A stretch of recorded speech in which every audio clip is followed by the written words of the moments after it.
Graça e paz, queridos. Vamos dar continuidade à nossa minissérie acerca de erros da doutrina pré-tribulacionista. Na meditação de hoje, que é a quarta parte, nós vamos meditar acerca de um outro erro grave que eles ensinam. Qual seria esse erro? De que a igreja primitiva, os apóstolos, aguardavam a volta de Jesus a qualquer momento. Será mesmo? Vamos para a palavra, né? Vamos meditar acerca de Pedro e de Paulo. Vamos lá. Primeiro Pedro, vamos lá. 2 Pedro, capítulo 1, versos 13 e 14. Olha o que Pedro escreveu. E tenho por justo, enquanto estiver neste tabernáculo, neste corpo, despertar-vos com admoestações, sabendo que brevemente hei de deixar meu tabernáculo, meu corpo, como também nosso Senhor Jesus já me tem revelado. Então, Pedro, o seu espírito, estava prestes a deixar o seu corpo. E por que Pedro tinha certeza de que ele morreria? Porque Jesus prometeu para ele. Em João capítulo 21, versos 18 a 19, quando Jesus ressuscitou, falou para Pedro: na verdade te digo, Pedro, que quando eras mais moço, te cingias a ti mesmo e andavas por onde querias. Mas quando já fores velho, estenderás as tuas mãos, e outro te cingirá, e te levará para onde tu não queiras. E disse isto, significando, agora presta atenção, significando com que morte havia ele de glorificar a Deus. E dito isto, disse-lhes, segue-me. Então Jesus disse para Pedro claramente que ele morreria. Será que Pedro... E Jesus falou, Pedro, quando tu fores mais velho. Será que Pedro realmente aguardava a volta iminente de Jesus? Será que Pedro ensinava isso para as igrejas, de que Jesus, de fato, poderia voltar a qualquer momento? É claro que não. Sem falar que os apóstolos sabiam da profecia de Jesus em Mateus 24, de que o templo em Jerusalém seria destruído no ano 70. Ora, se Jesus fez uma promessa dessa, como é que eles aguardariam Jesus voltar a qualquer momento? Não tem como. A não ser que eles não acreditaram na promessa de Jesus, de que no ano 70 o templo seria destruído, que não restariam pedra sobre pedra. Então, de fato, Pedro não ensinava de forma alguma que Jesus poderia voltar a qualquer momento. Vamos para Paulo? O que os pré-tribulacionistas falam? Eles leem 1 Tessalonicenses 4, vamos ler aqui no verso 17, e eles entendem errado, dizendo que Paulo aguardava Jesus voltar a qualquer momento. Olha só o texto que eles leem. No verso 17. Depois nós, os que ficarmos vivos, seremos arrebatados juntamente com eles, com os mortos que ressuscitaram primeiro, nas nuvens, a encontrar o Senhor nos ares. E assim estaremos para sempre com o Senhor. Então, só porque Paulo disse que nós, os que ficarmos vivos, eles entendem, opa, então Paulo achava que estaria vivo. Será? Aí eu vou e leio 1 Coríntios 6 e 14. O apóstolo Paulo também achava que seria ressuscitado. Ora, 1 Coríntios 6 e 14. Deus, que também ressuscitou o Senhor, ele está se incluindo, nos ressuscitará a nós pelo seu poder. E Paulo, e aí? Você está dizendo que vai estar vivo na vinda de Jesus e agora está dizendo que vai ser ressuscitado? Decide aí, Paulo. Não, queridos. Isso é uma forma de se expressar. Ele está se incluindo na igreja. Seja na ressurreição, seja na volta de Jesus. Vivo, né? Então, é uma forma de falar. Não é porque Paulo disse que nós, os que ficarmos vivos, é que ele estava crendo que ele poderia estar vivo na vinda de Jesus e que Jesus poderia voltar a qualquer momento. Senão ele não poderia dizer que também seria ressuscitado. Na verdade, Paulo tinha certeza absoluta que morreria. 2 Timóteo, capítulo 4, versos 6 e 7, olha o que está escrito. Porque eu já estou sendo oferecido por aspersão de sacrifício, e o tempo da minha partida está próximo, da minha morte.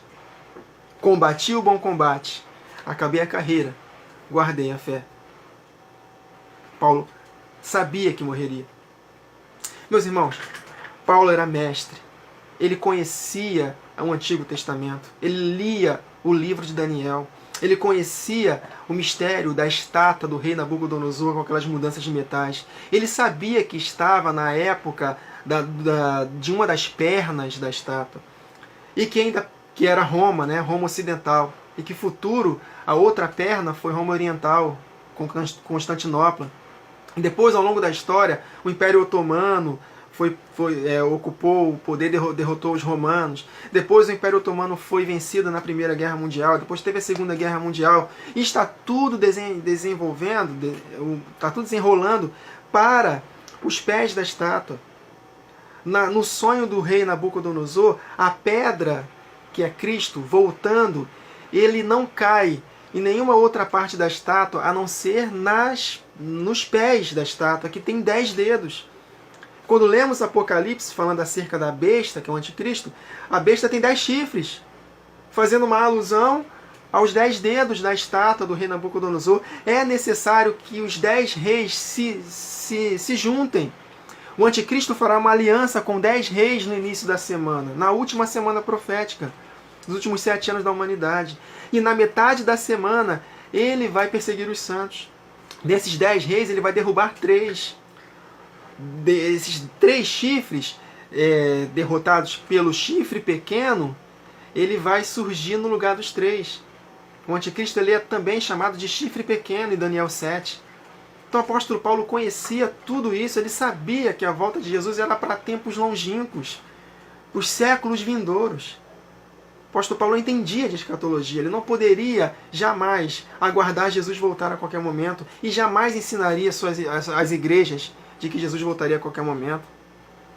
O apóstolo Paulo, em 2 Tessalonicenses, ele falava lá, eu costumava falar com vocês acerca deste assunto da volta de Jesus. Então, de modo nenhum, Jesus volta assim que primeiro venha a apostasia e seja manifestado o homem da iniquidade, o filho da perdição. E ele só vai se manifestar na época do reinado dos 10 dedos da estátua, que é onde Jesus volta. E é para tempos longínquos, séculos futuros. Então, querido, mais uma doutrina que nós derrubamos de acordo com a palavra, de que os apóstolos e a igreja primitiva aguardavam a volta de Jesus a qualquer momento. Nada disso. Nada disso. Pedro sabia muito bem que morreria. Paulo sabia muito bem que morreria. Amém, queridos? Então, volta iminente de Jesus? Não. Jesus vai voltar, mas primeiro precisa acontecer o tempo determinado, a ocasião própria. É isso que detém o anticristo.